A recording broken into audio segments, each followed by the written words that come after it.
lolenge nini ba réunion wana salama ki me ba fuite information et comme les biso ba communicateur du chef de l'état mais kasi la réunion ba salaki balobaki lisusu keno ba créer o ezali république de Kivu o ezali république ya empire ima oyo empire ima kuti oyo ezala république de Kivu oyo ezala dirigée par le sénateur à vie qui est Joseph Kabila Kabange de son vrai nom Kanambe Hippolyte. À toi, Maître Lévy. Merci beaucoup de Johnny Lenoir, de Costéor, na Pesminombote, peuple congolais, to Pesminombote.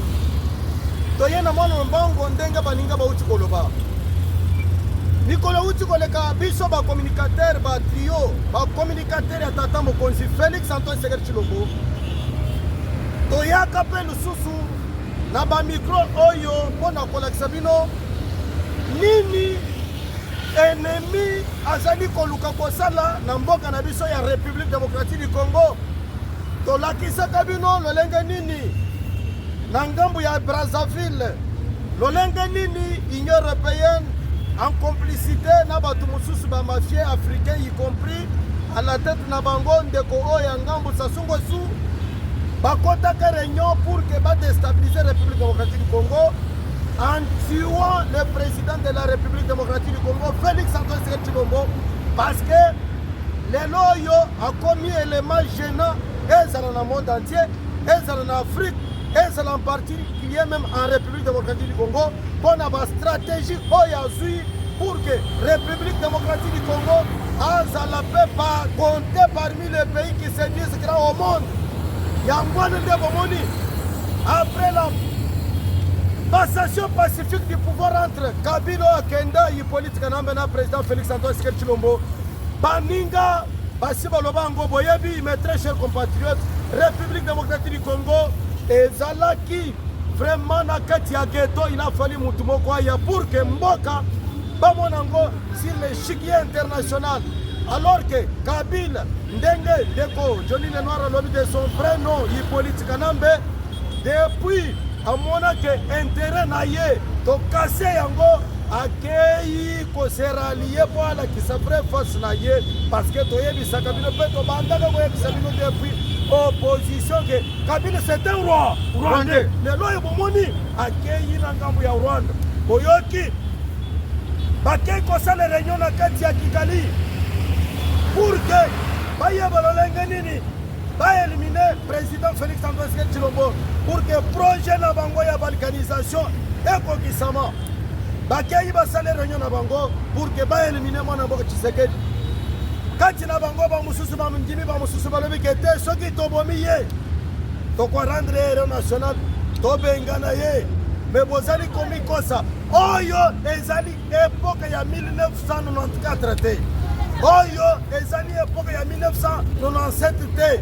Le contexte est différent de Konangai. Oui, de Konangai. Le contexte est différent. Les loyaux, tozalina. Contexte mususu. Tozana Android. Oyo. Vitesse, c'est ça. Yako sakanate à la personne de Félix Antoine Tshisekedi Tshilombo. Parce que qu'il a signé dans les États-Unis d'Amérique. Et puis si l'opinion se viole. Yangwana bozali comment Union européenne. Asali konalate. Union africaine. Ba mafia musumazo lalate. Bonani parce que qu'il oyo et sauver mboka na biso République démocratique du Congo nazoki sina na maloba et pas mwana mboka. Merci mingi de Konanga général Neville, merci mingi de Konanga Johnny Lenoir. Bamba te kolenga ya batu nyonso wana euti wapi? Euti na deal o tata mokonzi mboka aza ko signer na États-Unis d'Amérique depuis koleka ya envoyé spécial à Donald Trump à la personne de Massad Boulos. Oyo azalaki awa azalaki na Rwanda bisika nyonso. Omoni batongolo misu soki botali bien plan na bango parce que Kagame il est soutenu par l'Union européenne et maintenant biso toza kosala deal na Amérique. La France comme ba chasser na Afrique de l'Ouest na ba Mali na ba Burkina Faso a komi ko djembela na RDC omoni ndenge baza ko sabotaka e pa Trump alie mbongo ya batu muibi escroc mbongo ya batu ya Ukraine ya OTAN ya kamata bibundeli wana apusa yango na Rwanda.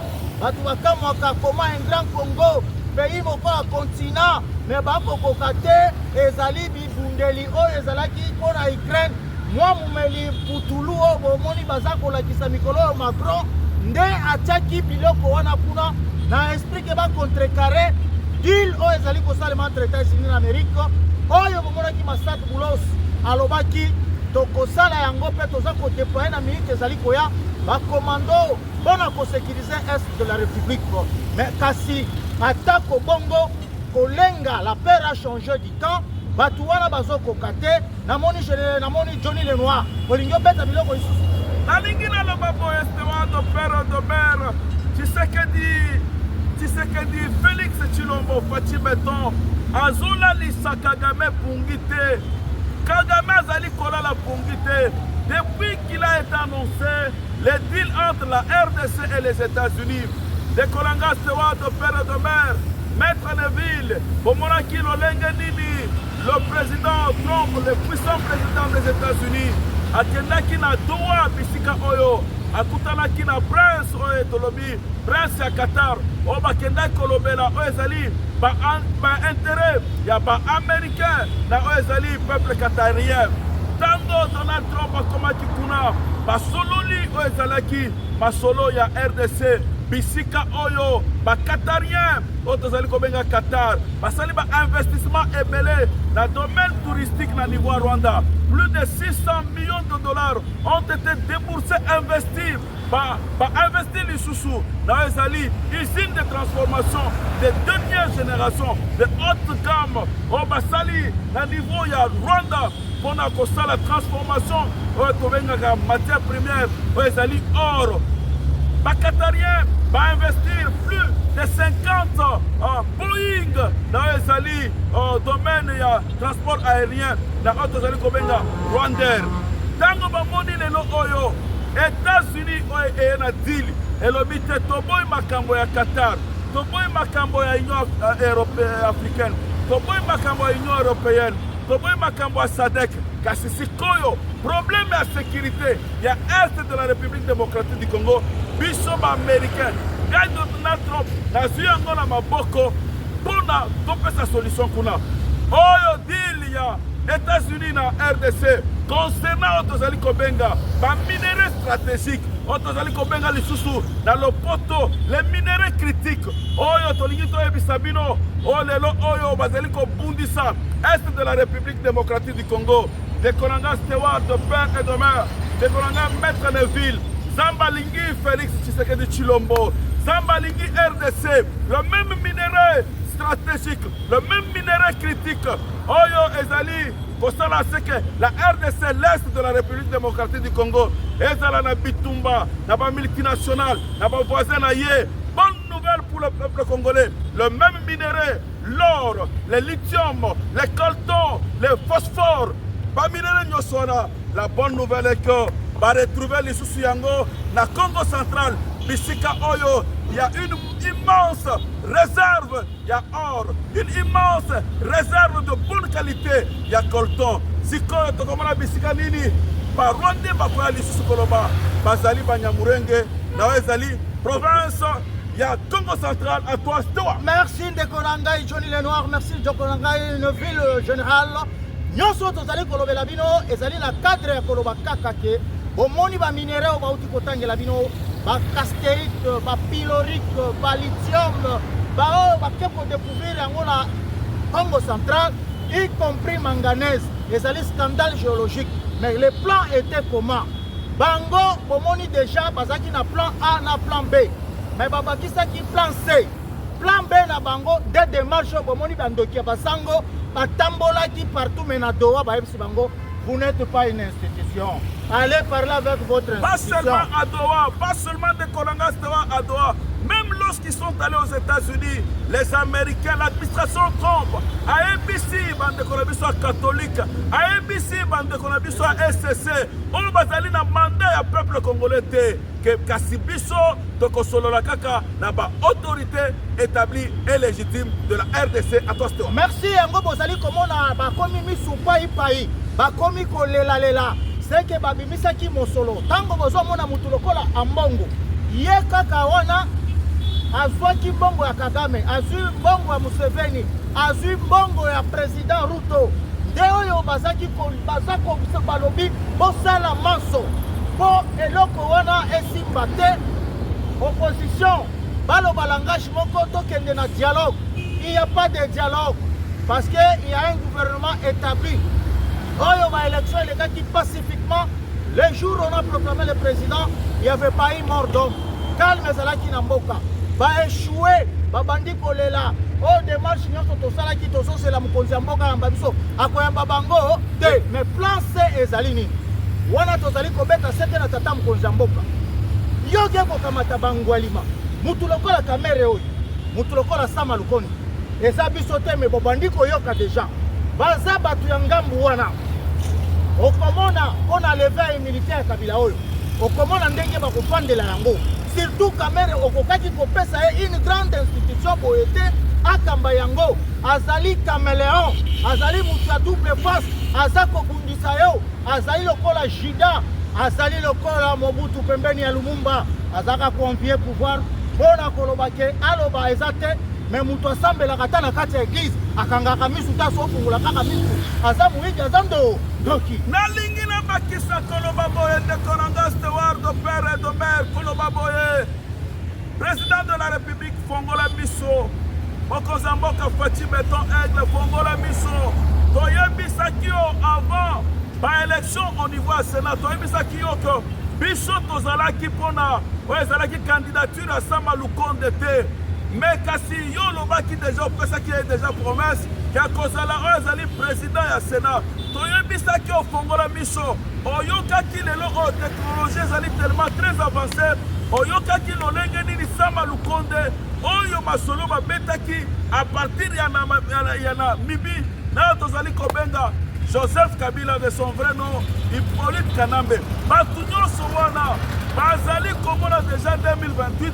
Ils sont là pour leur propre intérêt. C'est pourquoi mon Konzamboka, même dans le gouvernement d'Union nationale au Salema, il faudra qu'on nettoie encourage nayo. On nettoie encourage nayo. Les lois oyebi qui travaille pour le peuple congolais, qui est pour les intérêts de la République démocratique du Congo. En soit président de la République, Dolingite Mokolomoko, le sénateur à vie de son vrai nom Hippolyte Kanambe à Lobaki.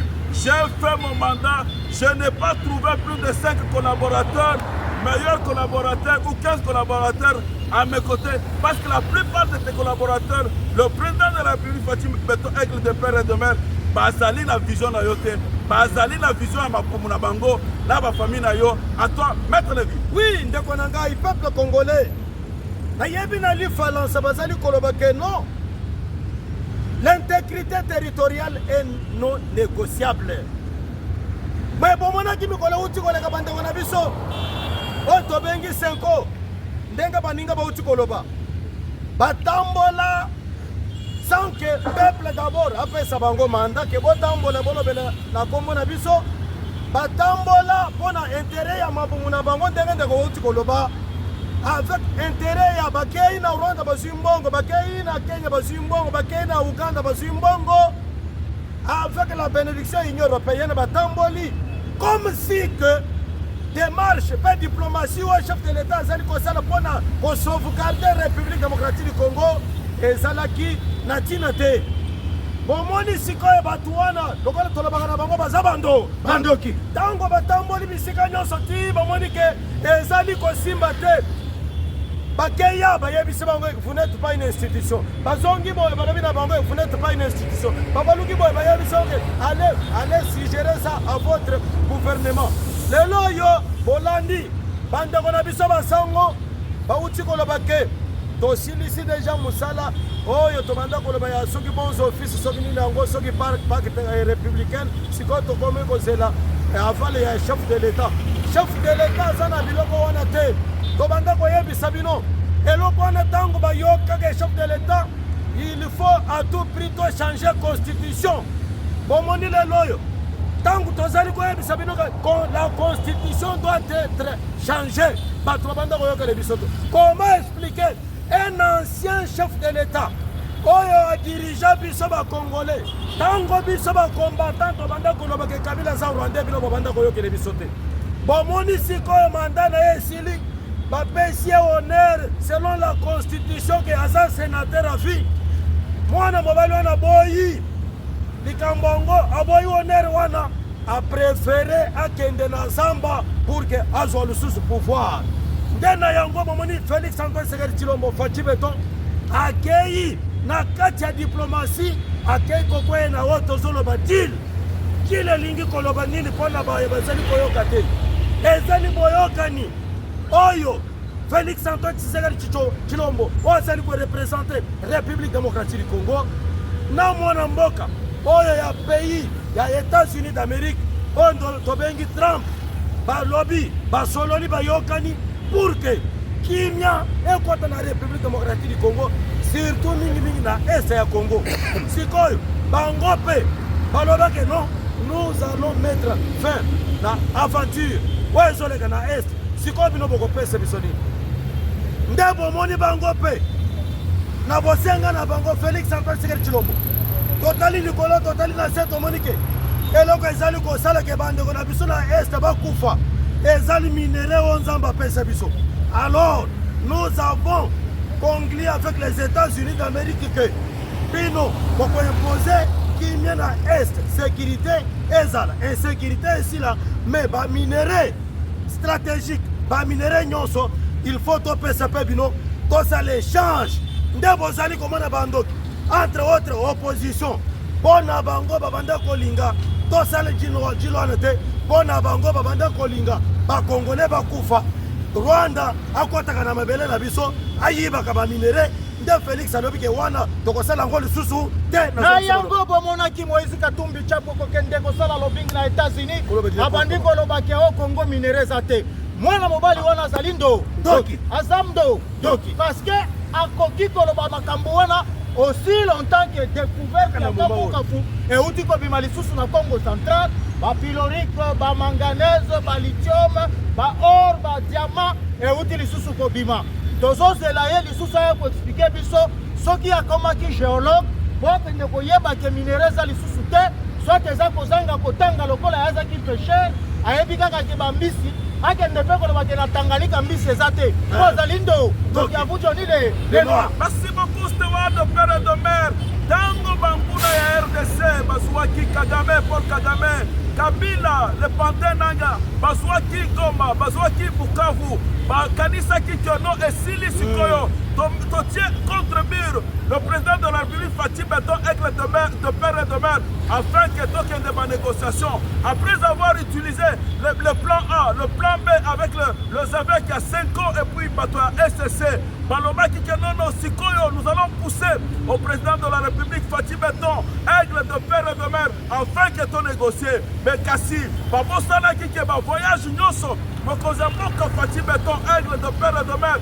abanda kosala au travers le monde abanda kosala barencontre avec les grands de ce monde badécideurs du monde abanda kolobela makambo ya sécurité ya est de la République démocratique du Congo mais kasi tango mokonzi mboka Faci Beton aigle de père et de mère akendaki na sommet ya Suisse bisika oyo akutanaki na représentant ya Donald Trump à la personne de Massa Boulos de bisika oyo lisolo ya deal entre les États-Unis d'Amérique conduit par Donald Trump le président puissant de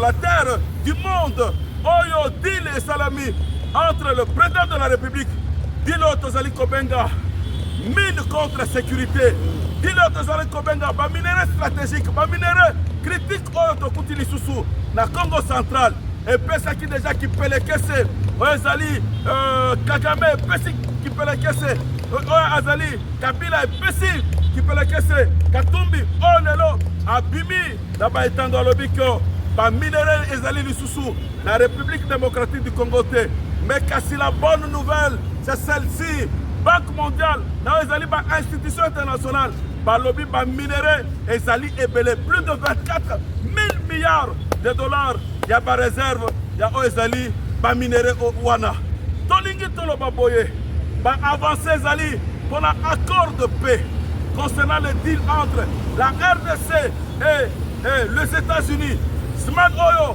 Boulos Sololaki na mokonzi mboka Faci Beton aigle de père et de mère Boulos le représentant personnel de Donald Trump à Sololaki la Kagame Oyo ba avancé ezali pour la rédaction ya accord final oyo signature et Kosalema le 15 juin. À toi, Sawa. Merci mingi le 15 juin. Oh, bazali komona yango ezali kolengisa. Ba petit plan B échoué. Plan A échoué. Sikoyo tozali kotalela. Lokola Kabila, c'est un grand criminel. Aujourd'hui, il est allé rencontrer Bananga pour que Babi Misae, président ya Empire Imatutsi. Oyo ebombamaki ya Nkuku ebimina kwasa. Imatutsi, on va créer République du Kivu. République du Kivu. Na yango bokomona na Sénat, na Parlement, Kamere azala clair. Sama Lukonde azala clair. Kamere na tango ya Kabila yende afondelaka motion ya double nationalité parce que ayebi que c'est un bourou, c'est un burundais. Awa lisusu tozali kozela humilité. Kabila n'a pas valé sa face. Abimi alobi le M23 revendication na bango ezali inspiration ya ba peuple congolais ezali déjà légitime, c'est-à-dire asali autre trahison. Mais tozomona Kamere ole alobela makambo ezali important. Azoya kofungola mbanga na ye koloba oyo bapapier eza te. Bapapier mbongo ya 100 jours ayiba wana akende kosomba bapapier ya kotyango na parlement. Na parlement tozali kovote baloi aza kofandela makambo important. Kabila il faut balongola humilité na ye. Voilà po boyeba ke il est de mèche. Ba président ya jeunesse na ye nyonso na est de la République ba rejoindre ba M23 sans ko ba sanctionner bango. Yende akomaki lisusu première porte-parole ya armée na biso. Yo président Sénat kende koloba Bukavu ekwei. Lobby porte-parole ya armée lobby bandoki ya République armée ekwei na Bukavu ekwei te. Il est de mèche. C'est un cousin propre ya Willy Ngoma. Awa toza koloba na bino ezali éveil ya conscience patriotique.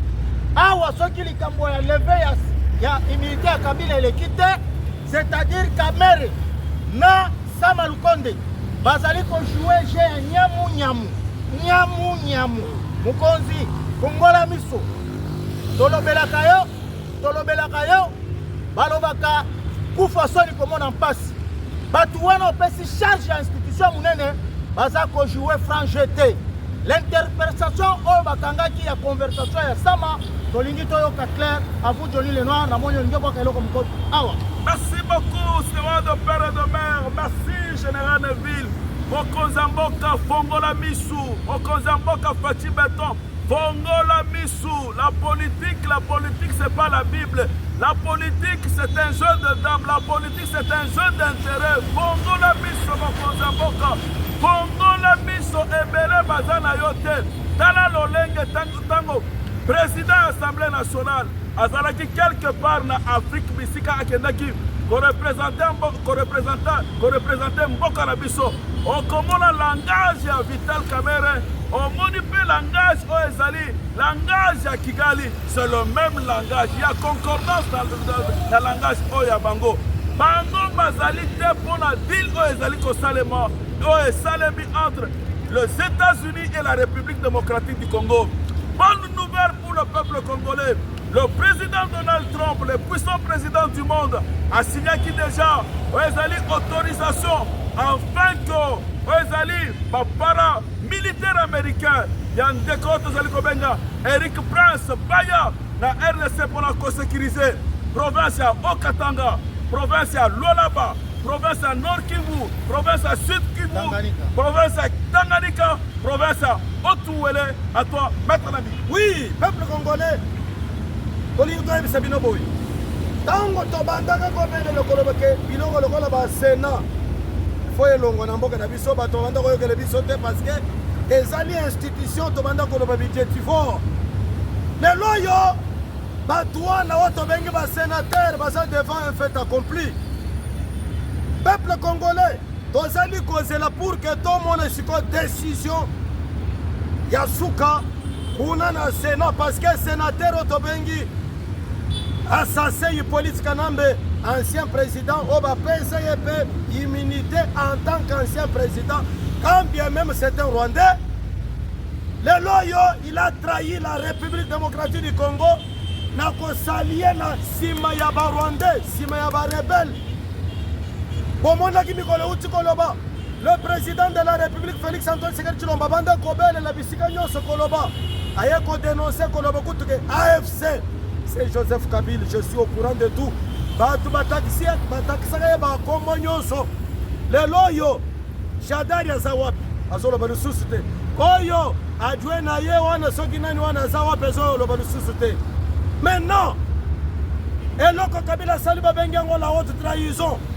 Il faut sikoyo oyo bino bofota oyo tobengi basénateur balongole immunité na ye pour que tosala sikoyo mosala ya umukamate et consort. Mais bozali komona batu wana bandeko na biso tozomona bino basénateur tozomona buluye ke bozali kopatine leve ya immunité ya Kabila en tant que mutu oyo trahir mboka ekosenga kutu te ke bakota d'abord na commission baloba boye sima baye bastatue sima baye baloba bona bo non. Kabila trahir peuple congolais. Kabila zo sepele ndenge bazali koboma bandeko na biso na est ya République démocratique du Congo. Objectif na bango eza nini? Bakabola mabele, bakabola mboka kuna Kivu ekoma pays oyo ya bango. Mais tozali komituna parce que bino bozoloba ke Félix azosala mosala te.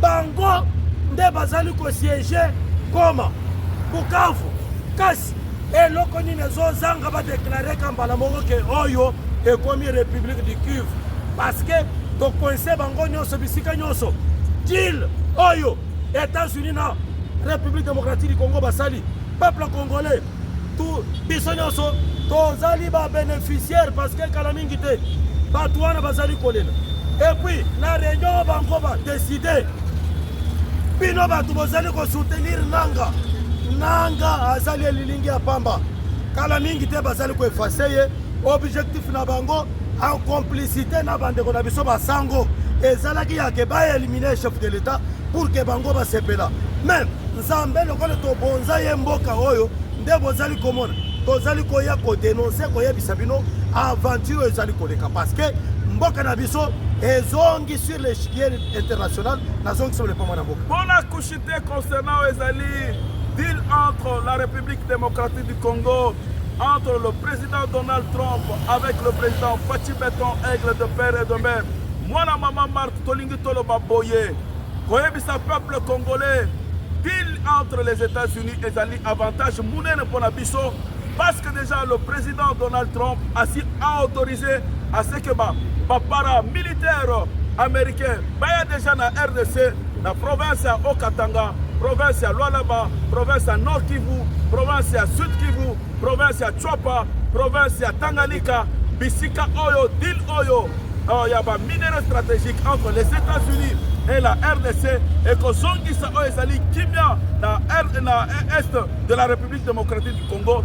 Deal oyo ekosala c'est que projet ya criminel Kagame ya Kabila et les Français ont balingi ba créer oyo ezali mboka le pays du Grand Kivu, République du Grand Kivu échoué parce que tango bako déployer oyo ezali ba militaire ba para militaire américain oyo ezali conduit par monsieur Otozali Kobenga Eric Prince et kosala c'est que la RDC retrouve la paix à l'Est et que la souveraineté de la RDC revienne à la normale.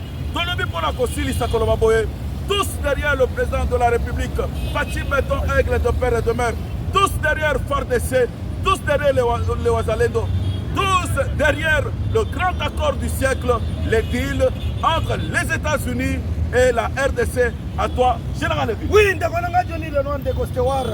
Nalina bakisama eloko muke oyo yelingana esprit parce que ebele tango bazali kotala biso na etandu oyo bazali komituna eloko nini biso ba congolais toko bénéficier tozali koyebisa bino boyi deal oyo c'est-à-dire boyokani oyo République démocratique du Congo ba congolais ba ko bénéficier sécurité parce que kobomeleki bozomona nanga na batu na ye balobaka tango bakotina koma ke toyeko libérer bino. Mais chaque jour, pour que bazwa minéré wana. Alors, deal auto sali eza pour que bino bandeko nyonso bozali kozwa ba makama mikolo nyonso États-Unis d'Amérique lokola zali première puissance à installer force na yena est pour que ba congolais bazali côté wana babénéficier sécurité. Deuxièmement, tango bandeko oyo balobi ke bakoyede biso États-Unis d'Amérique tango bakoya na est bakoya maboko pamba te bakoya na baentreprise bakoya na basociété minene bakoya na bakambo kilikili pour que bino bandeko bozali kuna bozwa misala ekozala mpe réduction mpe ya oyo tobengi chômage nde likambo nalingi nabakisa nazongisi mambo likombo na mboka. Merci beaucoup général Neville na oyo bakisi eko diminuer l'investisseur américain bakoya bako investir bako créer oyo ezali emploi bako créer développement bako créer entreprise ebele développement ekokota na mboka RDC kimia ekokota na mboka RDC plan ya Kagame ya Kabila ya ko créer oyo ezali République du Grand Kivu otobengi République ima tuti ekosalema lisusu te me kasi sikoyo tolingi tozwa oyo ezali chapitre mosusu kolobela makambo oyo elekaki mokolo ya jeudi passé la inspection générale de finances oyo ezalaki conduit de main de maître par Jules Alingete oyo basalaki remise et reprise na les nouveaux oyo ezali les nouveaux inspecteurs général chef de service Christophe Bissimwa oyo elekaki Bitasimwa oyo elekaki dans une convivialité ya kosakana te ce sont de grands amis. Lolenge, remise de reprise et Salamaki, l'inspection générale de finances entre Jules Alingete, l'héros national de finances publiques, l'un des meilleurs auditeurs, l'homme qui a créé ce qu'on appelle la patrouille financière, Otozali Kobenga, contrôle a priori, Oyo Bayambakiye et Bayabasali, inspection générale de finances, comme Lolenge, Jésus Kotaki, la Jérusalem. Batu balelaki, batandelaki, bamalala, bamandalala, bayembelaki à la gloire. Aucun dirigeant Namboka Oyo, basepela ye, lokola basepeli, Moussala Oyo, Asali Jules Alingete, avec bravoure, avec intégrité, avec loyauté vis-à-vis du chef de l'État. À toi, Stoa. Merci Mingi de Kolangaï, Johnny Lenoir, merci Mingi de Kolangaï, Général Neville. Jules Alingete azali nani azali mwana ya mama putu na papa Mkei bisika azali pe asona yaya ya Mbo Musheni yaya ya Fabrice Musheni yaya ya Nise tozali kopesa yo longonya parce que olakisi na face ya monde tomonaka mingi toki remise et reprise salemi kaka kende na yo bui bien ba poussière mais tomoni batukolela oh bakombo kilikili bayo babengi aigle babengi navigateur babenga engo chuma babenga kleboa babenga fimbwa kekele batu bakolela esengo tango akutana kila mokitani na ye ayebisi yeke natikeli yo ngwende obongo zala frambo okende na yango kaka liboso Jules Alingete azali nani azali mwana ya bendele oyo atomboli bendele ya Congo alakisi mokitani na ye ayebisi yeke na ngonga iso oyo kozala na bosenga na ngai nazali mukitani na epe Christophe alobi iyo ngai pe lokola osalaki malamu na moni milelo epai ya batu a chaque fois na kozala na mikakatano nakoya epai na yo. Jules Alingete azali nani azali moko oyo asali musala na ye na loyauté devant le chef de l'État na orthodoxie a formé ba inspecteur to ba brigade financier a formé batu kilikili a tongi biloko kilikili abimi akei batu koko ya na se oh obaza koyemba lokola Jérusalem lokola Yesu akotaki naza kozongisa maloba epai ya Général Neville parce que pour na biso ezali fête. Oui ndeko na ngai Stewart peuple congolais eloko esalami mokolo ya jeudi ezala interpellation ta national et international surtout mingi batu oyo baye mpona koaccompagner chef de l'État na mission oyo nzambe apesa yo plutôt pour une vision concrète, c'est-à-dire le développement de la République démocratique du Congo. Jules Alingete mokonzi oyo azalaka kokamba institution oyo ezali kotala koinspecte kotala oyo tobengi mosolo mbongo mosala na ye ekomi na suka parce que akoti retraite asalela mboka oyo mingi surtout mingi na oyo tobengi institution oyo tobengi inspection générale des finances lelo oyo IGF en cycle parce que ebele bayebi kaka IGF toye koyeba IGF lelo parce que Félix Antoine Tshisekedi Tshilombo ekonomele biso oyo tobengi Jules Alingeti Nkei alongoli institution oyo ebandaka koprotege bamiyibi ekoma institution oyo ezali kokanga kodenonse toyebaka teke na mboka oyo mbongo epesamaka sans contrôle oyo tobengi contrôle a priori, c'est-à-dire bapesio mbongo oyebisi institution ya IGF ke mbongo oyo nazwi na kosala likambo songolo pakala me likambo ya kokamwa bomoni ntango remise reprise eye po esalema olie bato balela olie bato bafinga olie bato baolola e bato bazalaki na kati ya enthousiasme ya kosakana te lokola mikolo euti koleka bomonaka ministre oyo tobengi plus mobile ntango akei po asala remise reprise bato nyonso ya misala baolola ye bafinga ye baseka ye toni mwaba oyo abandaka bilobela mwanza ntango alingi asala remise reprise bato nyonso baolola mais ça s'est fait d'une manière contraire na oyo tobengi Jules Alingeti Nkei ntango asali remise reprise bomoni bato nyonso bazali kolela bazali kopesa bakombo donc chef de l'état asalaka erreur te ya konome mwana mboka oyo et puis nous les soutenons biso le trio et puis tozosambela nzambe amatisa ye lisusu likolo napesima lepa mwana mboka. Merci beaucoup Steward de père et de mère, merci beaucoup général Neville. La remise reprise entre Jules Alingeti Nkei Otobengaka Kotima les alligators, c'est un modèle, une référence de gestion des institutions. Botala Lolenge, remise, reprise et Salamaki. Naazali, M. Christophe, dans une convivialité, des amis qui ont fait la remise, reprise, qui se connaissent. Oh, Bayebani, ma compétence, oh, Bayebani, Oezali, ma bongo, la bango. Ils se sont félicités mutuellement. Ils se sont dit qu'ils peuvent apporter les uns les autres des appuis. L'actuel inspecteur général, le chef de service Christophe, a reconnu le travail abattu par Jules Alingeti. Donc ce matin, nous réitérons la loyauté au chef de l'État, Fachi Beton, aigle de père et de mère. Nous réitérons encore, malgré son départ, la loyauté, la fidélité à Jules Alingeti, un homme hors pair, un homme hors pair, un homme hors pair, un homme qui est resté fidèle au chef de l'État, Fachi Beton, aigle de père et de mère. Jules Alingeti, nous les trions, nous te disons ceci, le meilleur est à venir. Aujourd'hui, retraite anticipée à 61 âges au lieu de 65 ans d'âge. Tikana Ebisayo, Zambazali na mabongi sekitoko, le meilleur est à venir parce que la nation congolaise a encore besoin de tes compétences, de ta loyauté, de ton intelligence envers la République, ta loyauté, ta fidélité envers le commandant suprême, chef, le commandant suprême de la police et de l'armée nationale, Félix Tshisekedi Tshilombo, Fachi Beton, Mwana ya Maman Marthe, à toi Steward, pour terminer, Lisa.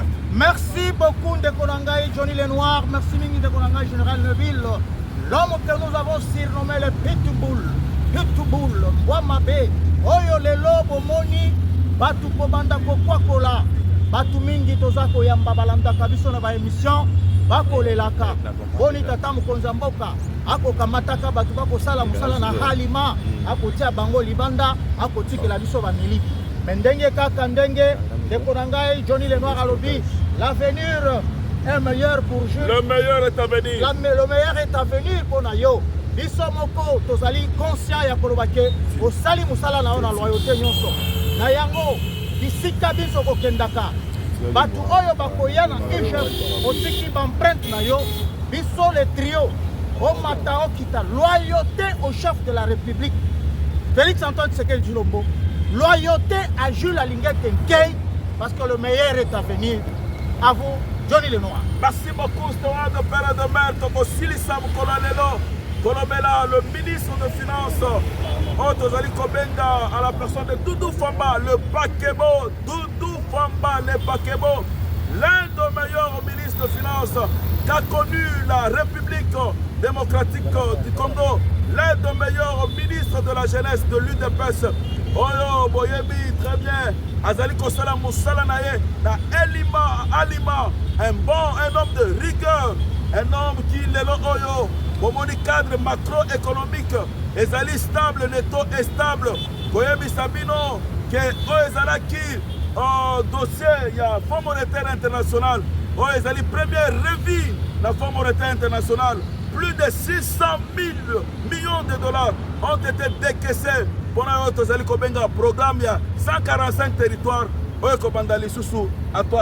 Merci Mingi. Nabanza likunde libotai otozali kobenga le pakebo mutuluku ya maswe me makabilo kwa batu. Nabanza kuna na ministère ya batu ya santé oyoki kimia eke ba kofuta manabango e bandi déjà kimia ekoti. Ndenge lolenge nde kunanga choni nona koloba stabilisation macroéconomique, inflammation et prix dans le marché ezalité, tozali comme on a dollar ezali stable, tozali comme on a maximisation à la recette, tozali comme on a paye à la soldats à la policier ezali doublé, tozali comme on a prime, tozali comme on a Kinshasa entre autres la ville de Kinshasa, tozali comme on a chantier, lolenge kanyeza ko kende ko salema à cause de moi la mobali oyo tozali ko benga l'argentier Doudoura, Likunde Libotaï, les Pakebo, à vous, Général Neuville et consort. Oui, Doudou Famba, peuple congolais, Outa République démocratique du Congo et Salama, les loyaux chef de l'État, à Kokikola na Mwapongi.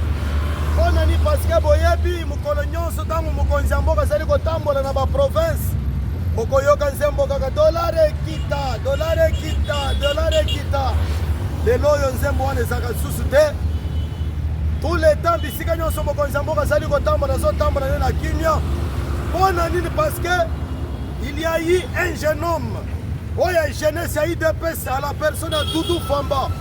Oh, yo, a su institution, a su ministère, mon nez de la finance, a stabilisé monnaie en Boka Nabiso. Peuple congolais, les lois a sali fiers. Les bossins, c'est là qui sont foutus. Il y a des gens qui ont un dollar et mati par rapport à salaire aussi. Mais grâce à moi, Mboka, Doudou Famba, vous allez comme une stabilité. Et ça va carburant à Babylone comme quand même que non, Moussane Salemi, les loyaux, shit Katende, relance et bandit déjà. Parce que après ce qui 9 ans, Banda Basigna Bilokoana, Bande Konangai, shit Katende, Tikalako, vous allez relever.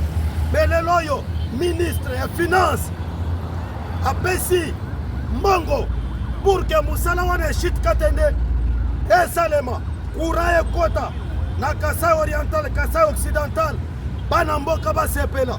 Parce que les animaux, il y a une promesse au chef de l'État, à promettre que la campagne. Il fallait l'Otiliki, et Kota, Banamboka, Congolais Basepela. Parce que, Bomoni, shit Katende, Nikole Utikoleka, Balakisak même à la télévision, pas matériel, Banda Yaka, et Fanda Bazamba.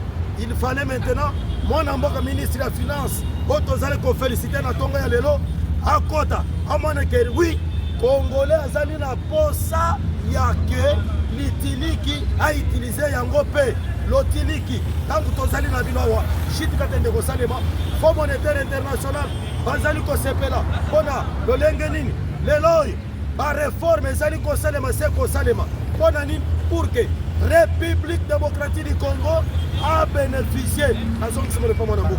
Merci beaucoup de Konamba Steward, de père de mère. Félicitations à Mwanamboka. Doudou Famba, le Pakebo, Doudoura Mwanaoume. Depuis qu'il a été nommé ministre de Finances il y a plus de 10 mois et 24 jours, les fonctionnaires de l'État au Bazalaki, la difficulté à payer na bango, commis au plus tard le 28 du mois, il faut na bango. Les lois mention spéciale et paya. Doudou Famba le Pakebo pour la Moussala Zali Kosala. La rigueur dans la gestion, la rigueur dans les dépenses. Les lois, les taux au Ezalaki, il y a ma procédure en urgence ya kofuta ba dossier est commis et diminué de 70% à 20%. Lelo oyo makambo ya ba commission ya ba dette intérieure ezali sous-souté. Mention spéciale paya Doudou Fomba le pakebo Oto Sengi Mokonzi Mboka Fachi Béton Aigle de Père de Mer pour la réforme nyonso asali na kozala gouvernement d'union nationale et kobima avant le 30 juin va reconduire Oyazali jeune ministre, le ministre de Finances, un homme de rigueur, un homme de probité morale, un homme qui a l'idéologie. Il y a notre mentor Etienne Tshisekedi Mulumba. À toi Stewart pour la consistance colonelo. Merci Mingi. Donc on se dit ça pamba boete, mais tokotaïla tokolobela Nabuku Sebo Sango, ce grand homme. Oyo à la personne, il y a DG, il y a DGI. Barnabé Mwakadi Mwamba. Oh, tozalaka kobenga mingi le miracle financier. Oh, il y a outil pour ça la maximisation et recette au-delà de la signation. Moko ya ba capitaine ya président Félix Antoine Tshisekedi Tshilombo. Moko ya bana IDPS, oh ya longoli IDPS Sony. Depuis que ya ingela na ngwende na ye, tozali komona musala na ye azokosala ngona orthodoxie. Na kotika na komonopoliser ba parole te, mais na koyebisa mwana mboka. Johnny Lenoir akoka kopesa bino ba montant na Lumbangu na ba mwa maximisation na ba réalisation et bongo tout le monde ndenge ya kokota na chapitre mususu. À toi Johnny Lenoir. Je pense que toi emisaki bande ko na biso na émission passée makambo oyo le DG Barnabé Mwakadi Mwamba miracle fiscal tozali kobenga l'héros discret qui fait la bonne gestion la bonne gestion de la fiscalité ya ba impôt na mboka na biso. Oyo na mois d'avril, mois charnière, il y a un impôt le plus grand des impôts, l'impôt sur le bénéfice et profit, a réalisé que plus de 1 milliard 400 millions de dollars. Oyo pesi ba ressources propres na RDC pour réaliser oyo vision mokonzi mboka bâti béton aigle de père et de mère.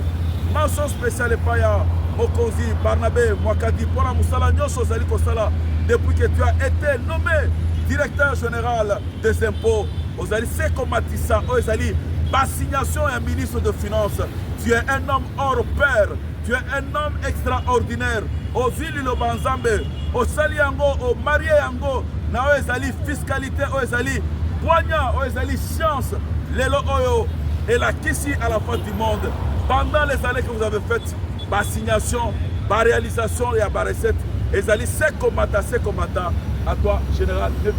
Oui, peuple congolais, tokokaki kosilisa te sans que to bwaka pe lisu.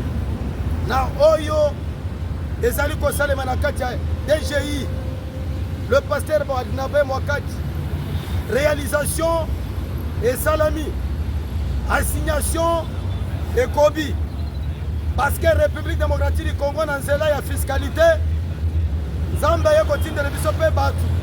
Pasteur Barnabé Mwakadi, ozali komona lolenge nini DGI esali basko ya makasi mbongo ekoti na trésor public parce que moment oyo ennemi azalaki bien asalaka bacalcule na ye bien mais nzambe mpe aza na oyo ye calcule asalaki nde bomoni ata kutu bakangaka ba de province kuna mais mwana mboka Barnabé Mwakadi alakisi capacité na ye arealizaki mbongo ebele na kati ya trésor public coup de chapeau na ba agent nyonso ya DGI oyo bazali kosala butu moi bazali kotoka na se ya moi kotambola kokita ba recenseur et consort pour que mbongo kota na trésor public. Coup de chapeau na Barnabé Mwakadi, coup de chapeau na ba inspecteur nyonso na zone simple pour. Merci mingi de Konanga Johnny Lenoir, merci mingi de Konanga général Levi Consort. Nous n'allons pas oublier pour saluer Mokoya, l'homme qui chuchote à l'oreille du chef. Otozali Kobenga, la personne de son conseiller. Otozali Kobenga, Germaine Kankou. Félicitations, parce que l'homme qui est à côté du chef, il est aussi capable de promulguer des conseils au chef. Tozali Komona, ba grève, ezali te, botomboke, ba syndicaliste, ezate, ba Jean Baza Kimia, ezali ko bozali ko composer bureau moko. Wanya na bino tozali ko senga zamba pesa bino lisusu maele bokende liboso. Malgré qu'on déconanga le Sud Kivu Nord Kivu, malgré ça qu'on pèse ça, nous allons perdre plus de 250 millions par mois. Mais Mwakadi Barnabé, à la Kissis Keraza et Lombe, vous allez comme on a macroéconomique, et ça Kimia, à vous Johnny Lenoir, pour la toshité.